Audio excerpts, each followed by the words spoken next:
वही हुआ जिसका डर था, वही हुआ जिसका अंदेशा था कि शायद ही धर्मस्थला में लाशों की पहेली का सच कभी सामने आ पाए। जिस सफाई कर्मचारी विटनेस गवाह की गवाही, पुलिस में दी गई उसकी शिकायत, मजिस्ट्रेट के सामने दर्ज उसका बयान, उसके आधार पर कर्नाटक पुलिस ने एफआईआर दर्ज की। उसके आधार पर कर्नाटक सरकार ने एक भारी भरकम एसआईटी टीम का गठन किया, जिसमें डीजीपी लेवल के अफसर अगुवाई कर रहे हों, एसपी रैंक के अफसर जिस टीम में हिस्सा हों, 20 से ज़्यादा पुलिस वाले जिस टीम को लीड कर रहे हों, उसमें काम कर रहे हों। करीब 20-25 दिन तक खुदाई कर रहे हों, और इन सब के बाद अचानक खबर आती है कि जिस एक सफाई कर्मचारी शिकायतकर्ता के ऊपर ये सारी चीज़ें हुई, उसी को एसआईटी ने गिरफ्तार कर लिया। एसआईटी ने झूठ बोलने के इल्ज़ाम में इस सफाई कर्मचारी को गिरफ्तार किया। गिरफ्तार करने के बाद इसे कोर्ट में पेश किया गया बेलखांडी में, और फिर वहाँ से कोर्ट ने उसे 10 दिन की पुलिस हिरासत में भेज दिया। अब 10 दिनों की पुलिस कस्टडी में उससे एसआईटी की टीम पूछताछ करेगी। कर्नाटक के होम मिनिस्टर ने खुद इस सफाई कर्मचारी या विटनेस कहें, उसकी गिरफ्तारी की खबर को कंफर्म किया है। अब ऐसा क्यों हुआ? मैंने बीच में एक दिन आपसे कहा था कि हम लोग, हमारी टीम इस पे लगी हुई है। उसकी वजह ये थी कि जब ये खुदाई शुरू हुई, उसके बाद से अचानक बहुत सारी नई नई चीज़ें होने लगी। अचानक बहुत सारे गवाह सामने आने लगे जो इस गवाह के खिलाफ तमाम तरह की बातें कर रहे थे। ये केस कहीं और जा रहा था। मामला पॉलिटिकल भी हुआ। बहुत सारे लोगों ने कहा कि ये धर्मस्थला को बदनाम करने की साजिश हो रही है, गवाह झूठ बोल रहा है। खासतौर पर 2 ऐसी चीज़ें हुई जिसके बाद लगा था कि ये मामला शायद दब जाए। पहला, एक राजू नाम का विटनेस आया जिसने बताया कि वो इस गवाह को जानता, और ये गवाह जितनी भी बातें कर रहा है, जो दावे कर रहा है, उसने वो कहानी सब उसने सुनाई थी। इसे तो पता भी नहीं है। मैंने जो जो लोकेशन बताया उसने बताया। फिर अचानक इसी गवाह की पत्नी को सामने लाया गया मीडिया के थ्रू, और कहलवाया गया कि ये तो बड़ा परेशान करता है, तंग करता है, मारता पीटता है, झूठ बोलता है, ये सब पैसों के लिए कर रहा है। इतना ही नहीं, जो सबसे खतरनाक चीज़ हुई वो ये कि एक लड़की जिसका नाम अनन्या भट्ट, जो गायब हुई थी, जिसकी कंप्लेंट दर्ज है, और इस गवाह के सामने आने के बाद उसकी माँ सामने आई और उसने जाकर एसपी दफ्तर में कंप्लेंट दी, बाकायदा वकील के साथ।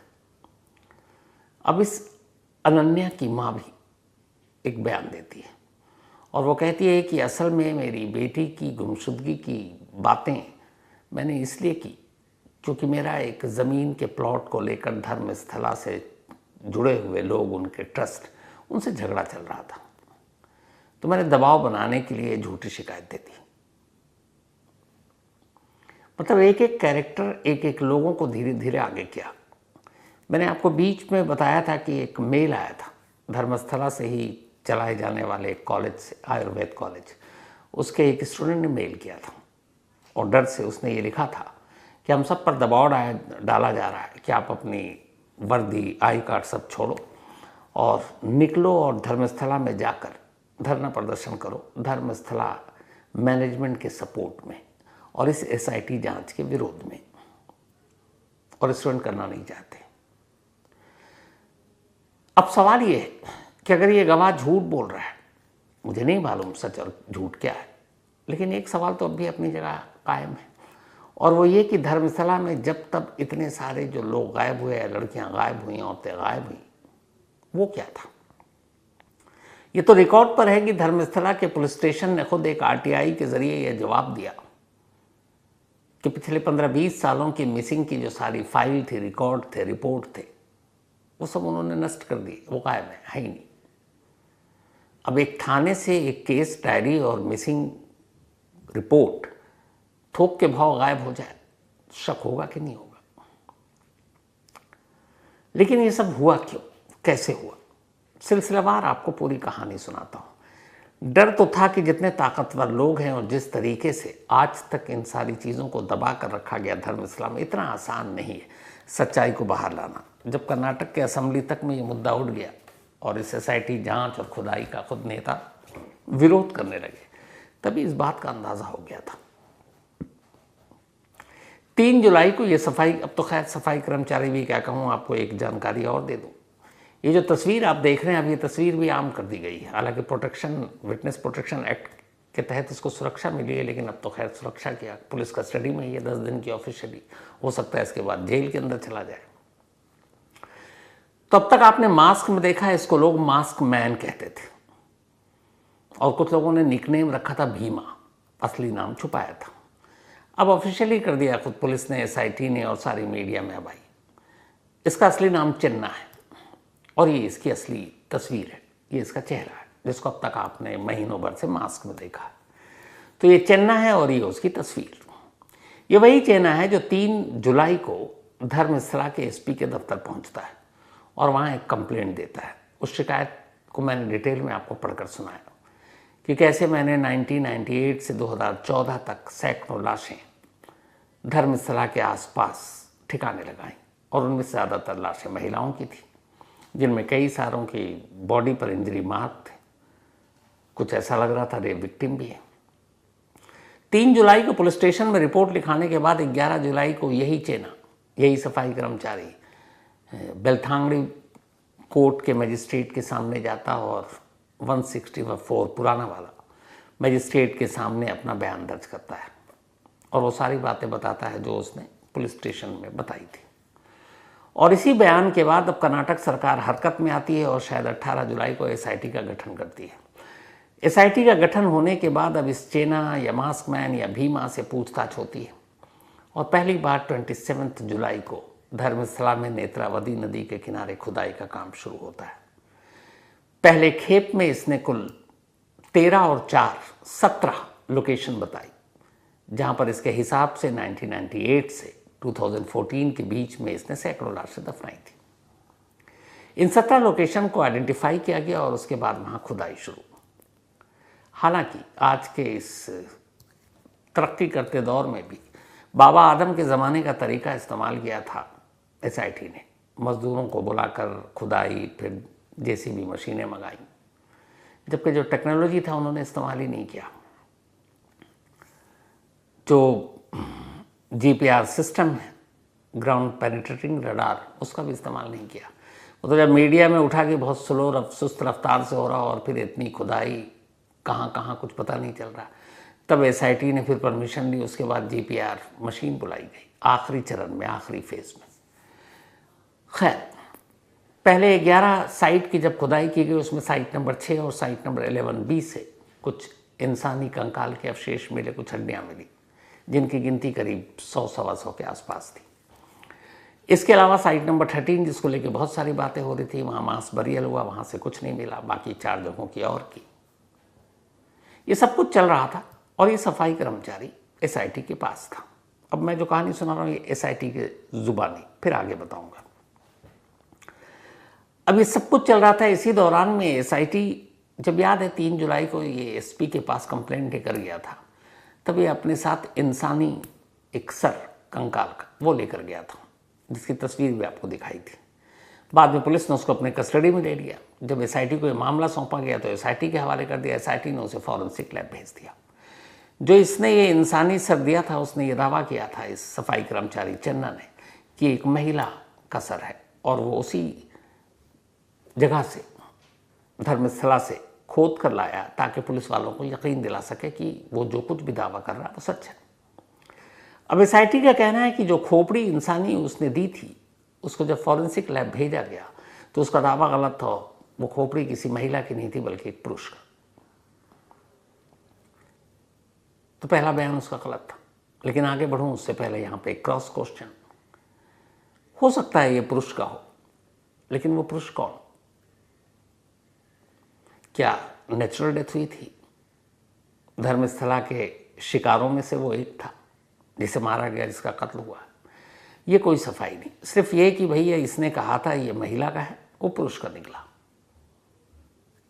हो सकता है जहाँ पर अगर उसके सच्चाई के हिसाब से इतनी लाशें दफन हैं तो महिला और पुरुष में फ़र्क हो सकता है। और वैसे भी कहाँ 96, 98 की बातें, कहाँ 2025 की बातें, लगभग 30 साल के आसपास तो हो गया खुदाई के दौरान निकालते हुए।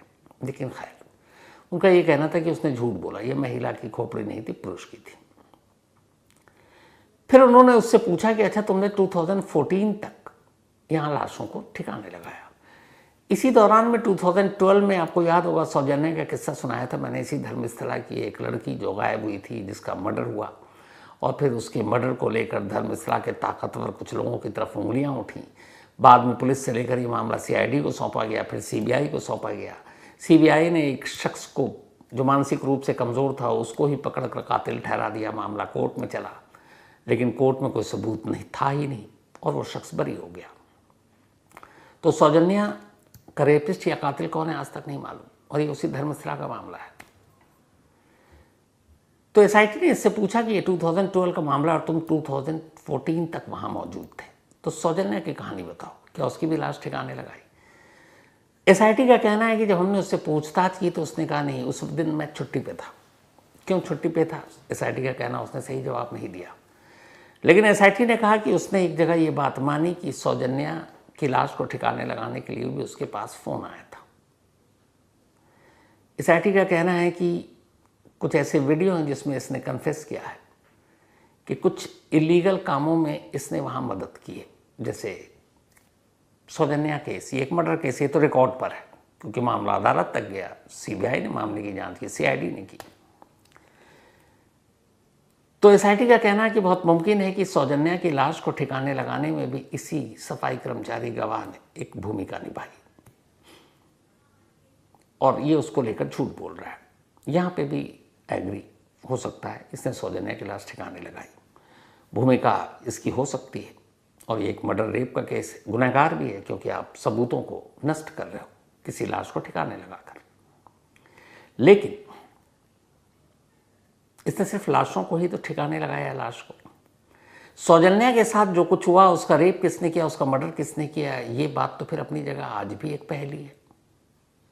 उसके तार कहाँ जुड़े हुए, कहीं नहीं पता। तो सौजन्या की लाश को ठिकाने लगाने और सबूत मिटाने का भी शायद इसके ऊपर आगे चलकर केस बनाया जा सकता है, इस चिन्ह, इस सफाई कर्मचारी पर।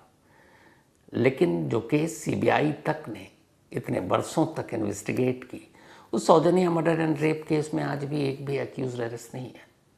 जिसको अरेस्ट किया था वो बेकसूर था बेचारा, कोर्ट ने सबूतों के अभाव में उसको बरी कर दिया। और इस पर आए थे ताकतवर लोगों के नाम जो इसी धर्मस्थला से जुड़े हुए, उनमें से किसी का कुछ नहीं हुआ। अब शायद उसकी गाज भी इस पर गिरी कि तुमने लाश को ठिकाने लगाया। खैर, ये तो एक चीज़ हुई। अब SIT ने इसको अरेस्ट क्यों किया? तो SIT का कहना है कि जब हमने 27 अगस्त से खुदाई शुरू की, इसने एक लोकेशन बताया, हमने उस लोकेशन पे खुदाई की, बट हमें वहाँ से वो सारी चीज़ें मिली नहीं, और इसके कई बयान बार बार बदल रहा था। फिर सौजन्या वाली बात आई, फिर कुछ गवाह आए जिसमें एक राजू नाम का इसका दोस्त, फिर खुद इसकी पत्नी, और इसके बाद वो अनन्या भट्ट की माँ, जो इसी के सामने आने के बाद कंप्लेंट लेने पहुंची थी। तो इन सभी ने ये कहा कि ये झूठ बोल रहा है। पत्नी ने इसके आकर कह दिया कि ये तो पीटता है हमें, पैसों के लिए कुछ भी कर सकता है। तो SIT को लगा कि ये झूठ बोल रहा है, और इसी के बाद उससे कल यानी कि फ्राइडे को लंबी पूछताछ हुई। 17 जगह की खुदाई के बाद SIT ने खुदाई का काम रोका हुआ था कि अब पहले इसको इन्वेस्टिगेट करेंगे, इसके बाद नेक्स्ट फेज की बात करेंगे, नेक्स्ट फेज में क्या होता है। तो ये रुका हुआ था। अब तक जो किया 27 जुलाई से लेकर आज तक जो इन्वेस्टिगेशन, जो खुदाई 17 लोकेशन की, उन सारी चीज़ों के बारे में अब डिटेल रिपोर्ट तैयार की जा रही थी। इससे पूछताछ हुई और कल देर रात तक इससे पूछताछ हुई। देर रात तक पूछताछ होने के बाद फ्राइडे लेट नाइट ही SIT ने ये डिसाइड किया कि इसको अरेस्ट करते हैं झूठ बोलने, गुमराह करने पुलिस टीम को, और मजिस्ट्रेट के सामने जो बयान दिया 164 के तहत, उसके तहत भी झूठ बोलने के इल्ज़ाम में। और इसी के बाद उसे फिर आज सुबह कोर्ट में पेश किया गया। वहाँ उसे 10 दिन की पुलिस हिरासत में भेज दिया गया है। अब अगर ये साबित हो गया कि इसने कोर्ट के सामने पुलिस में अपनी दी गई शिकायत में और एसआईटी के सामने झूठ बोला, उन्हें गुमराह किया है, तो इस सज़ा के लिए कम से कम 7 साल जेल है। फिलहाल तो एसआईटी ने गिरफ्तार किया है, 10 दिन की कस्टडी है, पूछताछ होगी। लेकिन इस केस में आगे क्या होगा? क्या एसआईटी जांच करेगी? क्या एसआईटी अब भी इसकी खुदाई करेगी, या एसआईटी एक फाइनल क्लोजर रिपोर्ट बनाकर सरकार को दे देगी और कहेगी बस हो गया, ये बंदा झूठा था, हमने खामखा इतना वक्त लगाया, 1 महीने तक हम खुदाई में और इन सारी चीज़ों में लगे रहे, सरकार के पैसे खर्च हुए, पर ऐसा धर्मस्थला में कुछ नहीं हुआ है, तो ये रिपोर्ट दे सकती है। ये सवाल कर्नाटक के होम मिनिस्टर जी परमेश्वर से पूछा गया रिकॉर्ड पर, तो उन्होंने कहा कि ये एसआईटी अभी जांच कर रही है, उसको अरेस्ट किया गया है क्योंकि वो गुमराह कर रहा था, झूठ बोल रहा था। लेकिन एसआईटी की जब तक फाइनल रिपोर्ट नहीं आ जाती, हम इस पर कुछ नहीं कहेंगे। एसआईटी आज़ाद है फाइनल रिपोर्ट बनाने में, अपना डिसीजन लेने में कि इस केस को वो आगे कहाँ तक ले जाएगी कि नहीं ले जाएगी, ये एसआईटी के ऊपर है। तो अब सवाल ये है कि 17 लोकेशन के बाद क्या ये केस खत्म? और अगर ख़त्म और ये गवाह झूठा है, तो एक सवाल तो अपनी जगह आज भी कायम है कि धर्मस्थला के आसपास आज से नहीं, जो पिछले 20, 30, 40 सालों से लगातार कई लोग, कई कंप्लेनेंट आए, जिसमें सौजन्य का केस तो आज भी है 2012 का, रेप एंड मर्डर। तो उन लोगों की कहानी, उन लोगों का केस का क्या होगा? हिंदुस्तान के किसी भी पुलिस स्टेशन में कभी ऐसा नहीं हुआ कि 10, 15, 20 साल के अंदर सारे पुराने फाइलों को आप गायब कर दो। धर्मस्थला में ही तमाम मिसिंग केसेस कितने थे अब तो ये भी नहीं कह सकते। उन केसेस का क्या होगा? और वो जो रिपोर्ट गायब हुई सारी, उसका जिम्मेदार कौन है? वो भी दफन हो गया। अब जब ये सारी चीज़ें दफन हो गई, खुद दावा करने वाले को आरोपी बना दिया गया है और अब वो जेल भी जाएगा। अगर उस हिसाब से देखें तो फिर धर्मस्थला की सच्चाई कहाँ जाएगी? कहीं नहीं।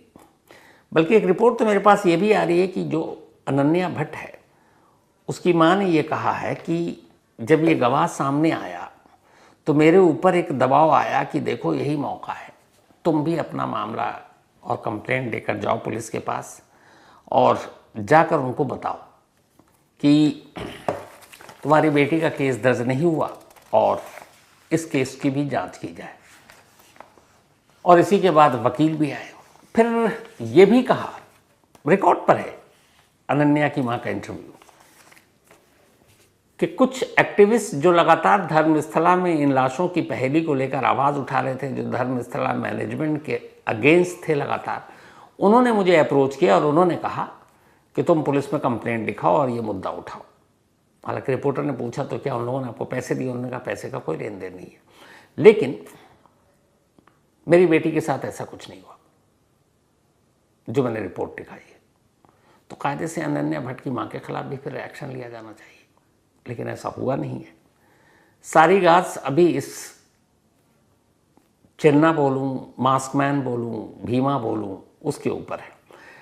अब इसका एक दूसरा पहलू, इसी चेन्ना या भीमा या मास्कमैन से हमारे साथी रिपोर्टर सगय राज ने बेंगलुरु से जाकर धर्मस्थला में इंटरव्यू किया था। कन्नड़ भाषा में था, चूँकि वो इंग्लिश या हिंदी बोल नहीं पाता, तो वो एक डिटेल इंटरव्यू था। उस इंटरव्यू का कुछ हिस्सा हमने आपको दिखाया भी है। उस इंटरव्यू में सगय राज ने कई बार उससे पूछा था कि जो आप दावा कर रहे हो ये सैकड़ों लाशें क्या है? तो उसने स्पेसिफिक बताया था कि करीब 125 से 150 लाशें तो मैंने दफनाई या ठिकाने लगाई। उसे कहा, आपने कहा कि बहुत सारी इसमें महिलाएं या लड़कियां थी और वो रेप विक्टिम थी, आपको कैसे पता रेप विक्टिम थी?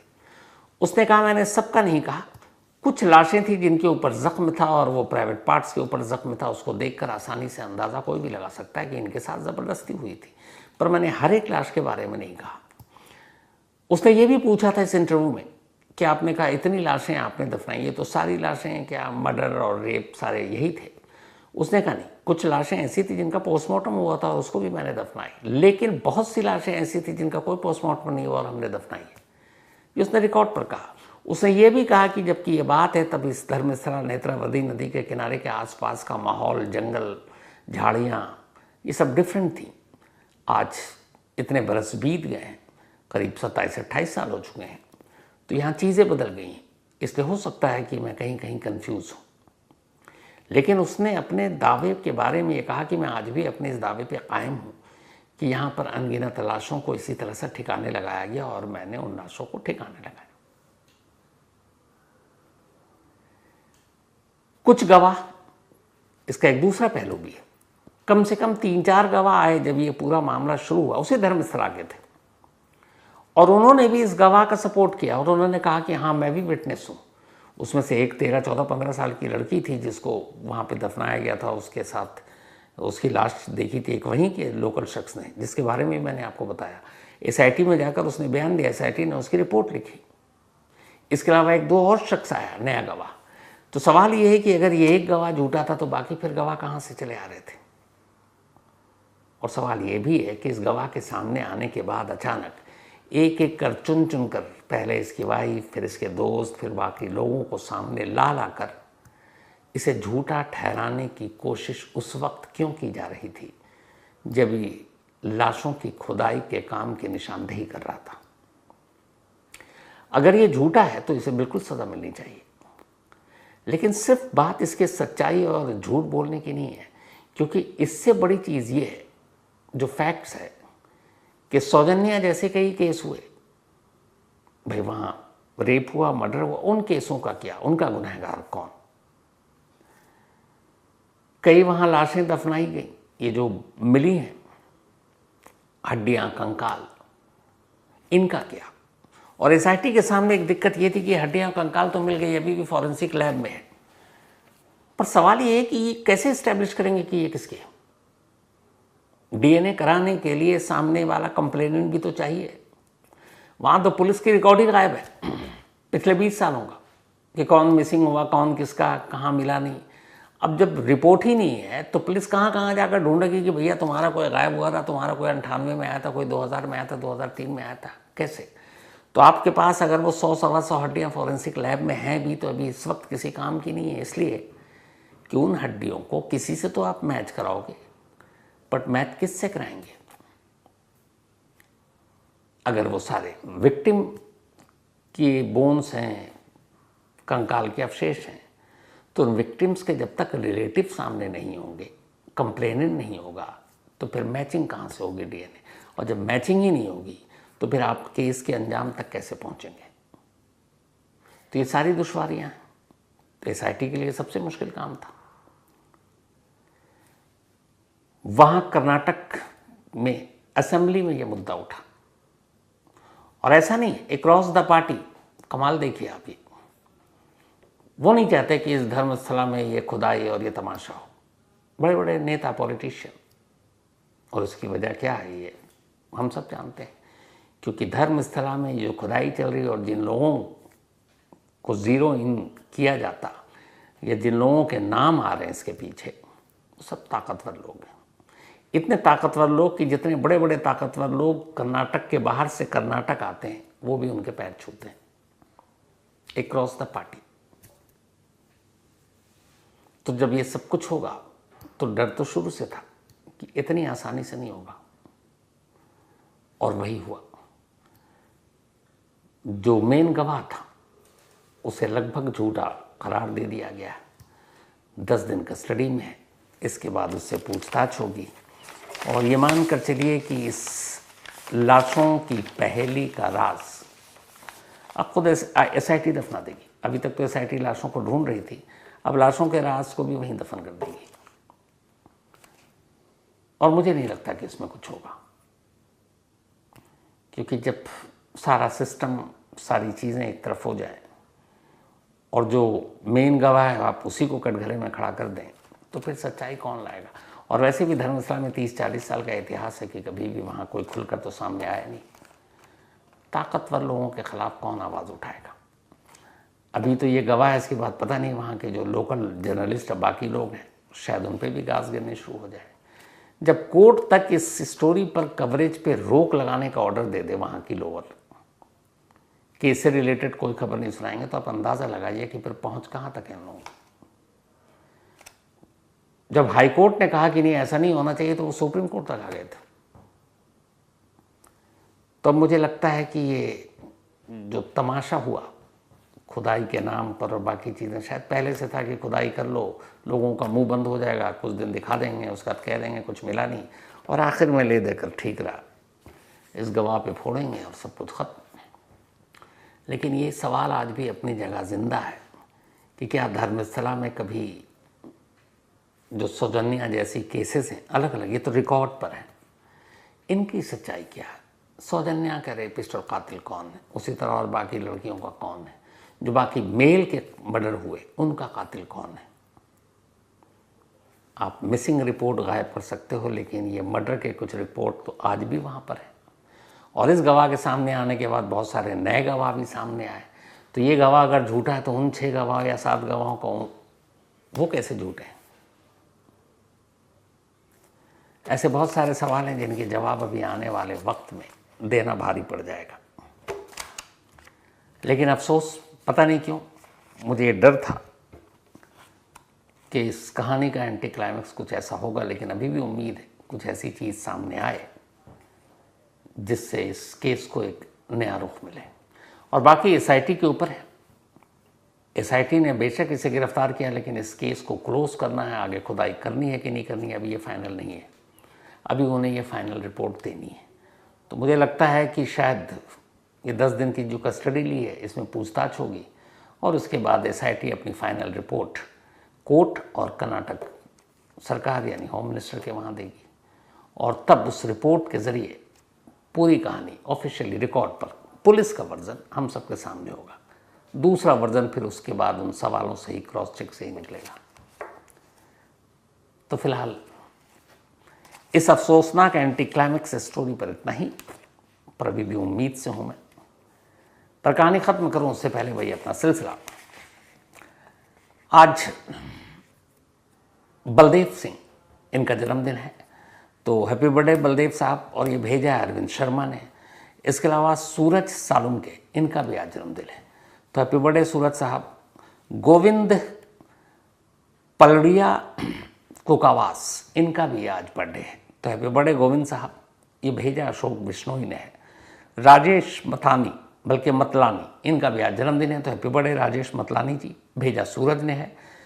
मोहम्मद अबूजर, इनका भी बर्थडे है, तो हैप्पी बर्थडे अबूजर। और ये मोहम्मद मतीन के बेटे हैं, और बिलेटेड हैप्पी बर्थडे अबूजर। साथ ही अनुमोल मथानी, इनका भी बर्थडे है, तो हैप्पी बर्थडे अनमोल। और ये भेजा उमेश पाल ने।